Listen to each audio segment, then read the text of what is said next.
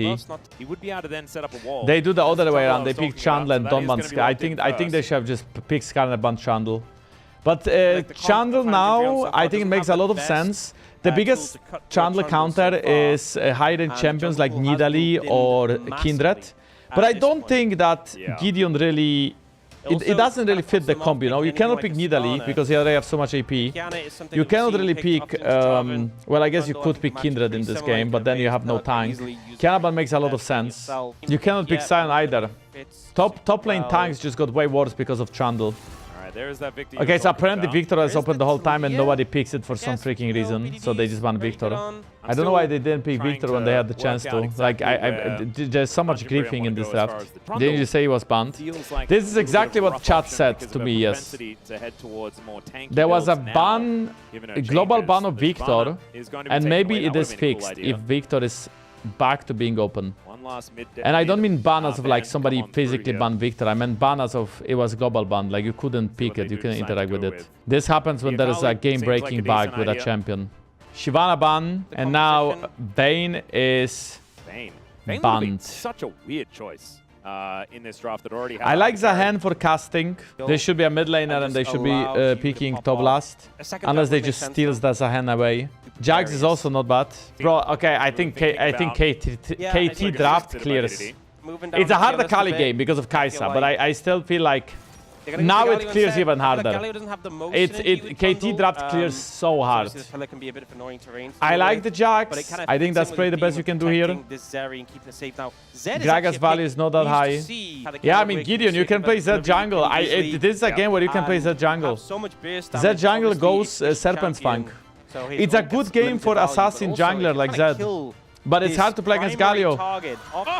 Zed jungle! Here we go! Zed jungle got hyper nerfed and his clear is really bad compared to his previous clear.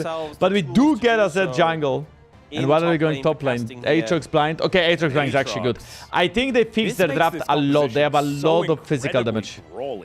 Yes. But I like it. I think they fixed their draft a lot there. Aatrox is actually good against Trundle. I think Renekton is trash. Renekton cannot play against Trundle in teamfights. Trundle destroys Renekton in teamfights. So I'm not a big fan of this Renekton pick. I think you should go Zahen now. Pick Zahen, bro. Pick Zahen. Oh my gosh. Mundo is really good as well. Just gonna much frontline. K'Sante would do a very similar thing. I think I prefer maybe the Mundo. Someone like a Zahen. I think you need a bit more for threat. Okay, I'm a little bit concerned I think KT went all in on Zeri. Sure, if they can peel for Jiwoo, keep him alive through all the threats. Exactly what Ox is trying to explain here is that if they have a double threat combo, if they have a Zahen or Aatrox, there is still a chance you do damage outside of Zeri. But now this combo is all on Jiwoo to carry, and they already had a combo for Jiwoo to carry was the Sivir game. So I think they kind of overcooked with the K'Sante Galio. Just too many. I think Galio, don't get me wrong, Galio is a great pick in this game. And I even think Trundle is a great pick in this game because he wins 1-1 against Zed. I think K'Sante was overkill though. I don't think they should pick K'Sante. That being said, it is perfect Sante, and I think he is still very comfortable in the champion. Well, I'm a little bit frightened about it. Looking at the draft, I predict KT to take this game and win. Chad, I also forgot to play ads. I have to play ads now, otherwise we are gonna get ads in game, and we do not want to have ends game. I love you, Chad. Thank you for supporting the stream. All right, here we are, ladies and gentlemen. They messed up the ward clear. It's really easy to do. Yeah, they did mess up the ward clear. Ward clear. From the Yuumi, which obviously helps out. Oba? Yeah, you remember we had a meta where Nicolas played every game, and every game he would just say Oba, Oba. Like it's on theme in that. As I'm very intrigued. Got a decent, as I was saying, we used to get a decent amount of it before when Trundle was like every single queue we're gonna have to listen to Oba Aye. Success. Been a fan of this one in the past. And why is her shout so much louder than any other champion? It's like Lissandra, Nico. There's few Korean champions that just have so loud screams. Like Kane and Zed. These were like the pickups that Canyon would like. And it's not on every ability. It's only on Q. Zed jungle got so nerfed since he was OP. Is this a bug? I don't think so. Roots_yaps now basically never played in pro. That's the thing when you get to Fearless. You know, even if it's a champion that isn't performing as well in pro, it's been nerfed. Melee range AD carry, really difficult to teamfight with. CC counters her. Hard laning phase. So what is Gideon gonna do now? Compositions when you are low damage. Not spotted. A mid chunk would be sweet.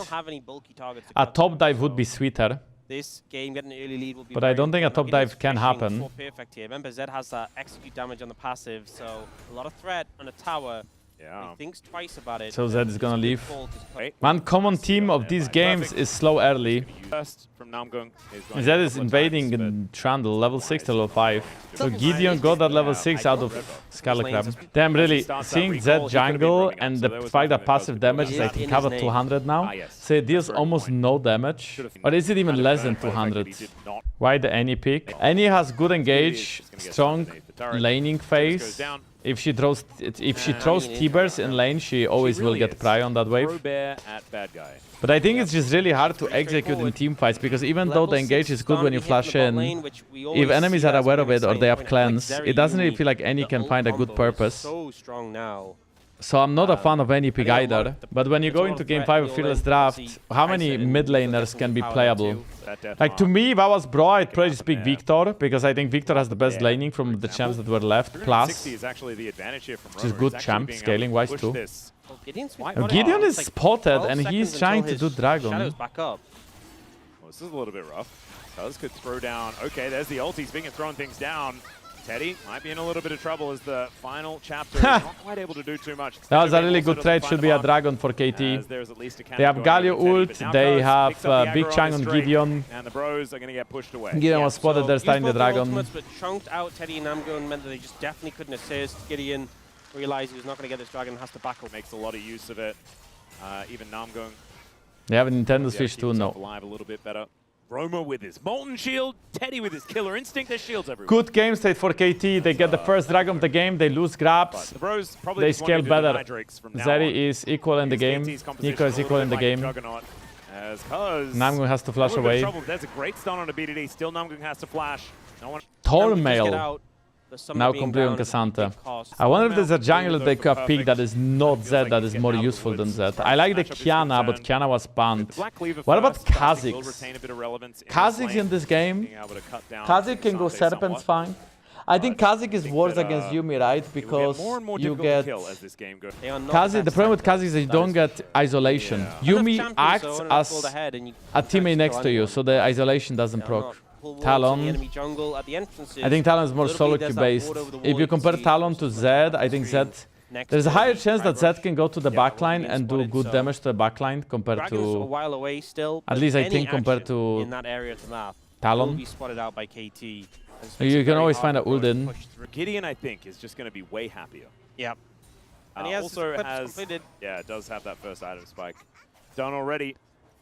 This is a PowerPoint here for the bros. I mean... Oh, in goes Jiwoo. Pop Blossom is going to pick him up. The knockup is there. But he cleanses it. That's one.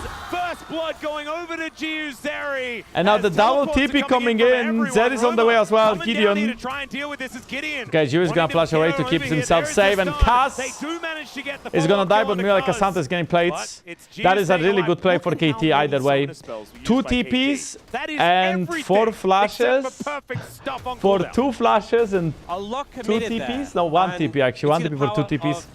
So Summoner spell trade in favor of Bro. But Jiwoo gets that first blood. And Zeri is the main carry. This is so aggressive. And Teddy just does cleanse exhaust, but doesn't quite have the damage yet to cut through Jiwoo and all the healing, all the shielding. Then Will it ever be worth it for Cuzz to flash on the tower and kill Teddy? Instead of overcommitting for the Zeri and potentially getting CC'd on the tower, you see how fast any combo is? It's like, she's running at you, kill her! W flash on any works and you insta-stun somebody. How does it go again? Like she's running at you and then kill her! You can't expect it because it's too fast. Jankos is on the spectrum. Yeah, when you're against a Galio and a what does it mean that I'm on the spectrum? I am not on the spectrum. I am on the challenger. Dragon is alive. BDD is building Kenny Grukern, I believe. That has been a common team now for Galio players, building Kenny Grukern. I don't know if it's synergized with his W, don't think so. And now Annie is on the way. She has no flash, no TP. Cassandra has TP. I think he should be TPing any moment now, and we have a Cassandra TP.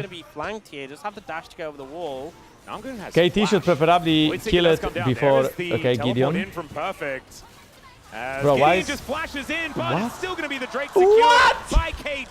Gideon just flashed in, got down and died! Teddy is able to keep himself safe. There is that Chemtech soul that we were talking about before. What the fuck was that, Gideon? And it's Chemtech. Here on the bros.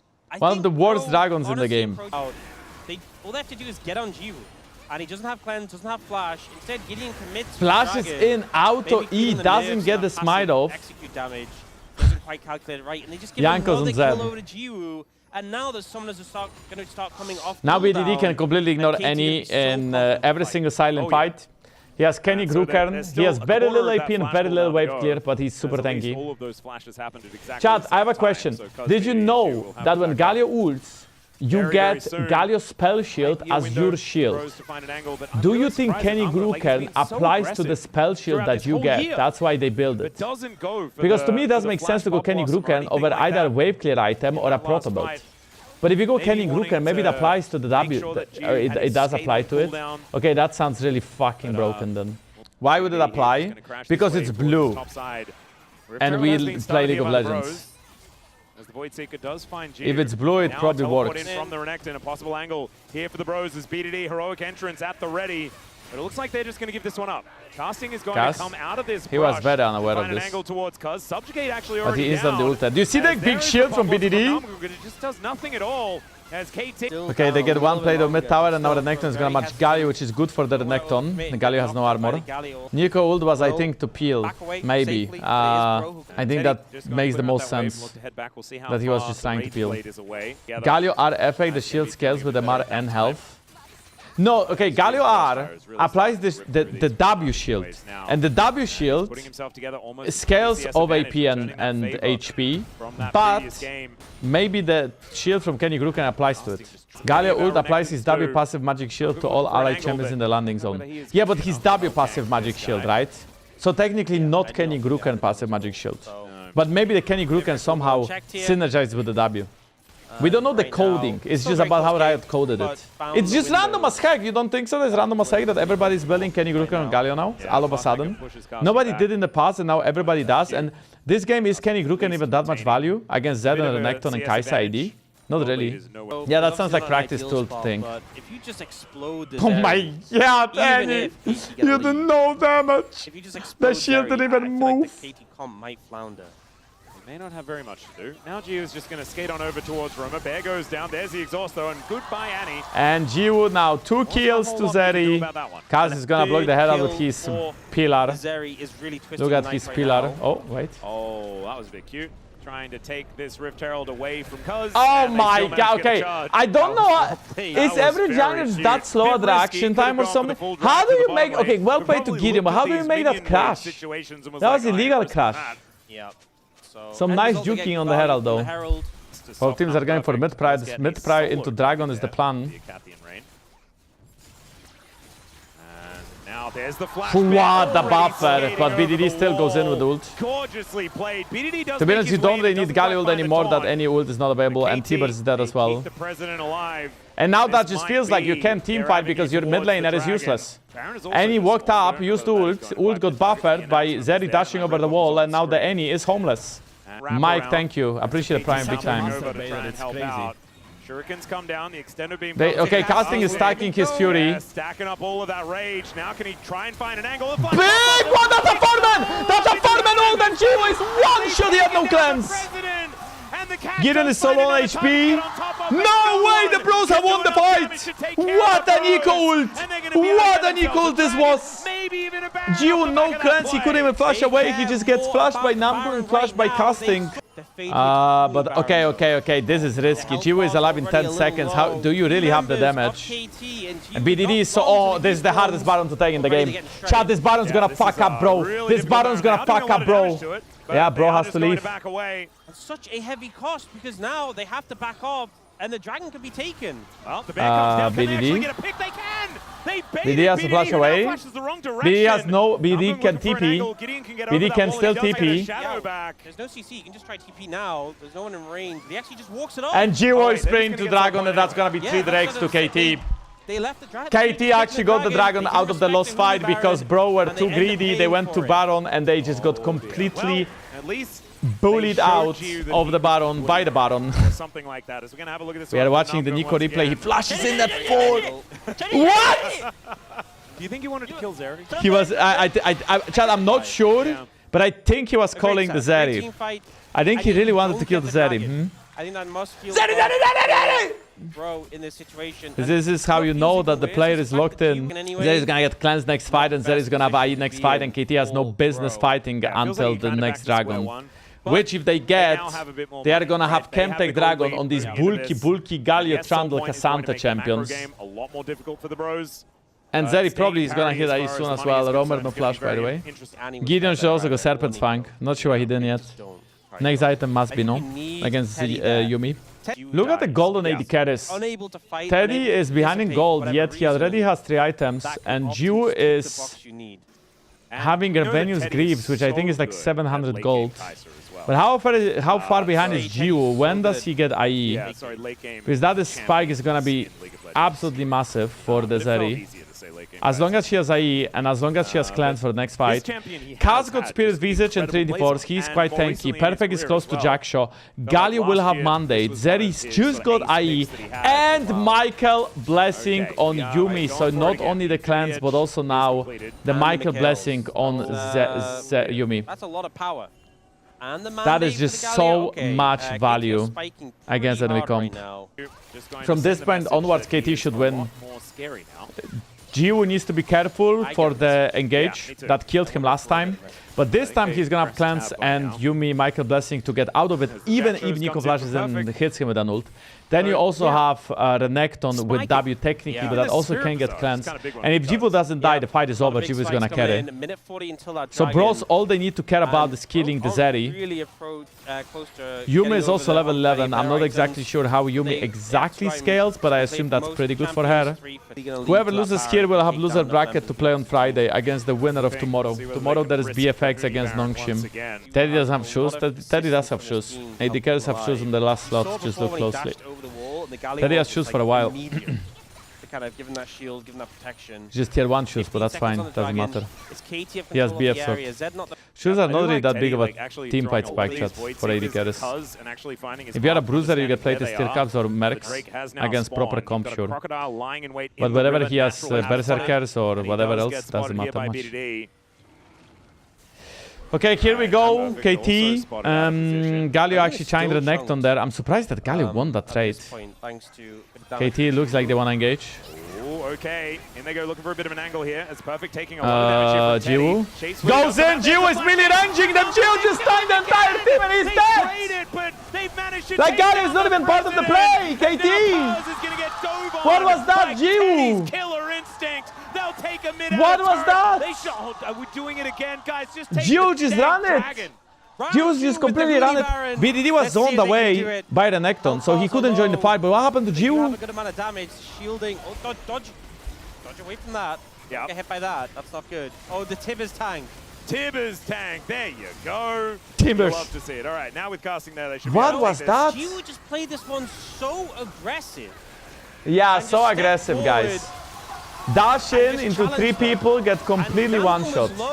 That was in fact very aggressive. And I just think this is not how you need to play this composition. Because wait. You have to be so careful. Oh my god, Gideon is dead, but the cast flash, Galio flashed in. Remember, this is Soul, but they just lost. Oh my god, Teddy's dead. Teddy's dead. Yuumi's on top of Cassante.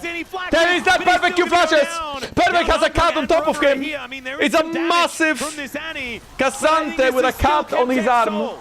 The scariest kind of Cassante. Okay, so it can bro through the game twice, not only once but twice. Well, they are a fan of just diving on top of this area and killing her. So they trade that for the Drake. Perfect, taking some damage. Oh my god, this Cassante is dealing a lot of damage. There's also Trundle. Guess what? Cassante is not dead. The soul gives them so much power. Trundle with a Chemtech soul, bro. And you gave it to him. Yeah, well, I think now this Trundle with a Chem soul and Cassante with a Chem soul will is just munching on them. Devour, the damage of the Kaiser, bro. Or at least the Zed. This Gideon gets taunted. When he went Insta flash out of from BDD to finish off the Zed. Further down, it just gone over the wall. Surprised that BDD didn't try to ult out there. Yeah, they just got baited by Huli. But Teddy flashes away. Q flash from Perfect. We've all been there. Yeah. And the Cassante is just unkillable. They're like, you know what? We can kill Jiwoo again. They don't have a plan for after they kill Jiwoo. And to me, this look like KT wasn't even sure if they win it, but I think Cassandra is unkillable right now. Like, you have Cassandra with a cancel. Look at the damage he's taking. He's taking no damage. And now Chandel just runs them down, 3-4 Chandel, so much damage as well. Yeah, the Bros have extended their gold lead with the Baron power play being minus 1000 gold. A team effort. Jiwoo bought... Jiwoo has Hex Drinker, and Cuzz just bought Knight's Vow, so he can soak some of the damage that goes from on Jiwoo, so that Jiwoo doesn't die anymore. Jiwoo went Mortius. She itemized one full item just to not get one-shot by any. I feel like a GA would have been better, and if not GA, maybe just go Mortal Reminder and don't care about... I know, you have Galio and you have Yuumi. The problem is you are getting one-shot because you're jumping in, right? I wouldn't really say that the item build is what makes the difference here. But let them cook. Why did they give them every single dragon? What the fuck? That is because they are the bros. Bros are nice. Would you call a bad person your bro? Also, this series is a pretty long series when you think about it. All the games are like full-on bangers.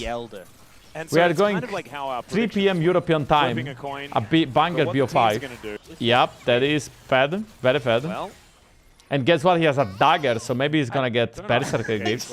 Wait, this is Infinity Edge with 25% crit. Just if he crits on every single wait, this is Infinity Edge with 25% crit. Absolutely. He has a lot of attack speed, so if it's 2 attacks per second, then, you know, over 2 seconds, he's gonna get at least 1 crit, maybe 2. Can you buy LDR if you have Terminus, or does Terminus block LDR? I think Terminus blocks LDR because it gives you armor plan, right? So what is Teddy buying now? I think he's basing for boots, and then after boots, 1 more crit item, maybe Nabori Quick Blades. Oh my god, Teddy has put them boots! Teddy has them boots! I think Finnish Bolts makes sense as the last item. Movement speed, but also you are playing a streaming champ, so high value from the item. There is Bros fans praying, and KT fans are also praying. You can, and GIDEON is also praying. Will Teddy crit? Are you praying, chat? On a flank angle, GIDEON also looking for a flank angle. That leaves no one in this mid lane, really, that can stop this push from KT. They do take the red buff. It's going to be secured. Teddy does manage to get it. It's now perfect. Gonna get closed in, and actually takes a lot of damage here as GIDEON moves over. I'm not sure if he can really base, but there are a couple of green plants on the map. Yeah, okay, there's one more plant right there. I think he's gonna be full HP. Okay, but they put in so much good work. Romer? Just all for naught. So Spain gonna come Cuzz in, is stealing his they both have a Spear of apples. And the Jiwoo is not level 16 yet, Zeri level 16, another spike with the ultimate, not just... Wait, is Zeri only... I think it's only damage, right? But the ult can crit, so it's always sweet damage. Get seen by this control ward. GIDEON trying to throw poke damage over, but poke just feels it's very late game and both teams are super spiked with items, so it's all about how the fight starts. Remember, if Jiwoo dies, there'll be very little damage left. A brief moment of impatience can be so dangerous. Yeah. Teddy still levels up, but effort is a level up as well. Alright, casting, getting ran out here by Cuzz. Just starts hitting this round is negative damage. This is so intense. This is game 5. The winner of this goes to playoffs. Okay, here we go, Namgung, we got to engage! Jiwoo still alive, Jiwoo is hopping, dashing, flashing, and he's still alive! That's 1 kill, 1 for 1, but it's so good for KT. Because the important part is now, look at all the flashes, chat. 1, 2, 3, 4, 5, no flashes on the bros. And Jiwoo's already back to full HP! Yeah, and you didn't kill him, so he's gonna lifesteal right back up. That's balanced. That's AD carry. And he's going to sustain more off the Elder Dragon. TP coming in from Roma. Both top laners dead. A lot of cooldowns burned. The Elder's still healthy. Mega Cone. Ooh. A possible angle here. Does KT not want to flip it? They don't want to flip it. Are they waiting for Zeri ult possibly? So valuable just for that button. The pop blossoms. Hey, but can Bro just start it then and flip it themselves or what? I feel like Bros should just do it then, no? Wait a second. Well, yeah, like why don't Bros just do it then? Cuzz is gonna move on over. I don't think you are allowed to base KT. And Teddy is any T-Burst is back up, Nico ult is back up, Teddy ult is back up, Zed ult in 10 seconds. Okay. Oh my god, Romer! This could be big, the TP coming in, Pantheon, Cassandra's no TP. Bros could be winning the game here, but they have to execute it well. Who gets the Elder, and do they even look for the fight as Roma just gets into that Oh, backline? Roma gets taunted. Roma gets taunted. Cuzz. Cuzz Cuzz is dead! Cuzz is dead! Elder to the bros! Jiwoo is one shot! This Namgung guy. There's a kill! There is a kill! There is a kill on Annie! Trying to get away. BDD is I think that might be it, no? Don't they win the game now? Don't they win the game? I think Bros just won it. I think Bros just won it. I think Bros just beat KT. I think Bros just beat KT. First match of play-ins. The best of the Rise group take down KT. I mean, Jiwoo made so many mistakes in one game. No, they cannot end. They cannot end. It's not over. It's not over. It's not over. It's not over. Chat is not over. It's not over. It's not over. It is not over. It's. I repeat, it's not done yet. There's no need to make any comments just yet. As let's have a look at this fight. And the Roamer gets taunted, but look, they kill Cuzz, then they call us to finish Elder, and then they again jump right onto Jiwoo. Nico somehow hits the ult again and again and again and again. And Perfect is so tanky. It almost looks like he'll be able to shake this off until the burn just takes him down. And you know, while the Dragon is good for the tank members, it's still the tank members, so they don't really have a lot of damage. Not yet. Now Elder is down in 1 minute, guys. Look up your up right corner. At all. Look at these items. Oh, well, he's gotten more crit now. All right, it's like a 50-50 at this point. Normally you get the crit, then the Infinity Edge, but he's just working it backwards. Yeah. The Runans into this team comp, though, does go kind of crazy. I reckon he's probably going to be able to find some value. But he also has a GA that he hasn't need to put into use just yet. Yeah. As Baron has been taken, the Elder still there for 30 seconds. We have GA from GIDEON and we're pretty close. They just need to stall this. But right now the As long as they stall this, they can still win the game. They should give up Inhib. Even with the tower 20 seconds. I mean, Bros know they need to end the game now. Bros know they need to end the game. Can they do more? Is a single double elimination? If KT loses, they still have a chance. Yes, it's double elimination. But tomorrow is single elimination. And Friday is also the last chance for the loser of today. The winner will play DK or KT on Saturday, Sunday. Elder is out! Elder is out! I feel Elder is out! It becomes fightable now. There is the Elder. So KT, look for an opportunity. One tower down. It feels like KT needs to find a way to engage the fight. Safe route towards the fountain. Really cautious about being up front. They know he is the primary target.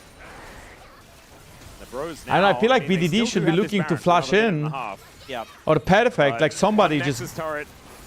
Teddy will be They're still scaling with the Zeri. If they do get anywhere near it. As BDD going for a potential BDD. angle, but they are so nifty. BDD, nice stopwatch. BDD goes golden, possibly going to get separated. BDD has to flash away. Taken down to 50%. Every time Teddy presses Q, I'm terrified for someone's life. And Teddy has so much damage. You're going to get tagged by that Void Seeker. Oh my god, Teddy, what? How does Teddy do so much damage? Just enough here to get Teddy out of the way. Is Teddy critting every auto with that Infinity as 25% or what? KT is scared of making this last play. Let's see, there it is! There you go, there you go, Jiwoo! But Jiwoo dashes over the Nexus and the game is not over! The game is absolutely not over! Gideon's gonna die, double taunt from BDD! Robert flashes in and BDD dies, but look at Teddy! Look at Teddy! Look at Perfect! Look at Perfect! Look at them! They're unkillable! They're unkillable! And the whole team from Pro is getting wiped out! Holy fiesta! Holy cinema! And holy Jiwoo for holding the game! They don't have much of a wave. GIDEON can play interrupt. He needs to buy 40 seconds. Can they end the game? Can they go mid? The replay. I'd rather see what's going on. Chat, is it over? Can we have a picture-in-picture, please? Right now, look at Jiwoo. He hops over the Nexus, cleanses and hops over the Nexus. There is no damage follow-up anymore. And then there's two-man taunt by Galio. Galio dies. Roamer tries to go in, even though the taunt lands onto Jiwoo. They just don't have any damage left. They blew all their abilities. Yeah, I think he's bought enough time. They cannot end right now. Oh, it's 10 seconds. It's 10 seconds. I don't think they can end. I don't think they can end. I don't think they... If they try to end, they will lose the game. If they try to end, they will lose the game. I think they can't. Holy, what a series! Holy, what a series! That's gonna be 7-item AD carry against 7-item AD carry. I thought Bro had it. I was ready just to be like, they got the Elder, they won the fight, the game is over, and then the base defense from KT, but then the game is still going. Teddy just sold GA and bought GA. The LDR Teddy just sold GA. The GA was on cooldown. And bot GA. Teddy, what the fuck are you doing? Teddy just sold GA and bot shield bow. Has been achieved. Teddy, what are you doing? He's quitting every time. He's figured it out. Okay. He got some crit. He got some crit. He sold Terminus. He got LDR. He sold GA. He got shield bow. Now 75%. No, 100% crit on Teddy. 100% crit on Teddy. He completely pivoted into a crit Kai'Sa. He was on hit Kai'Sa. He sold most of his items and he rebought crit items. Now with this Hurricane bow. Now with this shield bow with LDR and IE 100% crit. Look at Galio is still trying to cover for the top waves. Remember that bros can always tip into the base and try to end the game, so BDD needs to get rid of this wave. Oh, is he on that mega cone as well? He is just... Okay, BDD is waiting. He doesn't want to show yet. He wants to show when 2 mega minions are up, and he wants to instantly kill both of the mega minions and TP in. So he's gonna buy the max amount of time. BDD needs to TP in before the fight starts. Okay, oh my god, the Zeri. The laser hits. Casting has a nice position on the plant. Now spotted, but still. Yeah, BDD looking for an angle here as they're just holding the Drake. Remember that Jiwoo has no summoner spells, okay? No flash, no clans. No flash, no clans. No flash, no clans. Namgung. Look at the mid wave, look at the mid wave, look at the mid wave, look at the mid wave. But KT have no TPs. KT has no TPs because Galio already TP'd to the fight. KT has no TPs, but the mid wave is slowly crashing into the Nexus. Recalls are coming in. Oh, Casting is going to go back to... Oh no, perfect. Yeah. Perfect, taking a fair bit. Hey, no T-burst, no T-burst, no T-burst, no T-burst, no T-burst. They're like this, they're being back! Casting's getting a big old they engage! shield. Namgung gets taunted! Look at over! Going to be the pop blossom, but it Who's gonna get the dragon? Still they find Cuzz is dead! Jiwoo gets the dragon! The fight is over, KT. They've turned it all around! KT wipes the floor with the bro! KT wipes the floor with the bro! And look at the chat is going crazy! Never doubted Jankos for a second! Never doubted Jankos for a second! Why did I trust Jankos? From defeat, they turn it on its head, and this could be the first victory for Jiwoo wearing the KT jersey. And it's you rats! 5 games you rats! against the bros. Never done my predictions! Never done my predictions as KT takes the Nexus! What a ridiculous 3-2 against the bros! 3-2 against the bros! KT find the window back into the game, and it comes down to a fated... And Jiwoo messed up once, twice, 3, 4 times. But when it comes right to it, he wins the fight for KT. And they put their trust in him, and they did, in fact, win the game, win the series. 5 games of League of Legends here between KT that was cinema. That was cinema. What an epic series this was. What a freaking awesome series this was. A full silver skates as well.